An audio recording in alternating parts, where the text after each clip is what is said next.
আসসালামু আলাইকুম, সবাই কেমন আছেন? আশা করি সবাই ভালো আছেন। আজকে আমি আমার শাশুড়ি মায়ের হাতের তৈরি একটা মজাদার নারকেলের মোয়া রেসিপি নিয়ে হাজির হলাম। তো চলুন আজকে রেসিপিটা দেখে নিই। আশা করি আপনাদের কাছে ভিডিওটি ভালো লাগবে। তো ফার্স্টেই তো এখানে বাদাম ভেজে নিয়েছিল, আর আমি এখানে একটা নারকেল কুড়াই নিয়েছিলাম। আপনারা চাইলে নারকেলের পরিমাণটা বাড়ায় নিতে পারেন। তারপরে এই তো এখানে বাদাম ছেলা শেষ।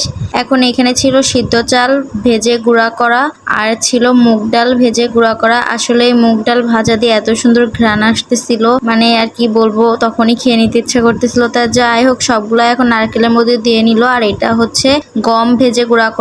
এই তো এখানে বাদাম একটু থেতো করে নিচ্ছিল। আসলে এই সবই শাশুড়ি আম্মু বাসা থেকে তৈরি করে এনেছিল, আমাদেরকে এখানে খাওয়াবে তাই। তো তারপরে এই তো এখানে বাদামও দিয়ে দিল। তারপরে এখানে পরিমাণ মতো লবণ দিয়ে নিল, আর এইখানে ছিল স্বাদ মতো চিনি। আসলে যে যেমন পরিমাণের মিষ্টি খাবেন তেমন পরিমাণের চিনি দিয়ে নিবে। তারপরে তো এগুলো হাত দিয়ে মেখে নিচ্ছিল, আর এখানে যেহেতু একটু শুকনা ছিল তাই সামান্য পানি দিয়ে ভালোভাবে মেখে নিচ্ছিল। আর এটা কিন্তু অবশ্যই ভাবে হাত দিয়ে ভালোভাবে মেখে নিতে হবে, না হলে কিন্তু ভালো লাগবে না একটু। তারপরে এই তো এটা কড়াইতে দিয়ে দিল, আর মাঝারি আঁচে রেখে এটা কিছু সময় ধরে নাড়াচাড়া করতে হবে। আসলে এটা কিন্তু অবশ্যই মাঝারি আঁচে করে নাড়তে হবে। আর এটা যত সময় না আঠালো বা ঝরঝরে না হয় তত সময় পর্যন্ত এই তো ভালোভাবে নেড়েচেড়ে নিতে হবে। আর সবশেষে এইখানে 2 প্যাকেট গুঁড়া দুধ অ্যাড করে দিলাম। আসলে গুঁড়া দুধটা অনেক আগেই দিতে হয়, যখন এটা মাখানো হয়েছিল তখনই, বাট আমাদের মনে ছিল না, তো কি আর করার। পরেই তো আমার শাশুড়ি আম্মু দিয়ে নিল গুঁড়া দুধ 2 প্যাকেটই। তারপরে এটা খুন্তি দিয়ে নেড়েচেড়ে নিচ্ছিল। আসলে এটা হাত দিয়ে মাখলেই ভালো হতো, বাট কি আর করার, এটা তো অনেক গরম ছিল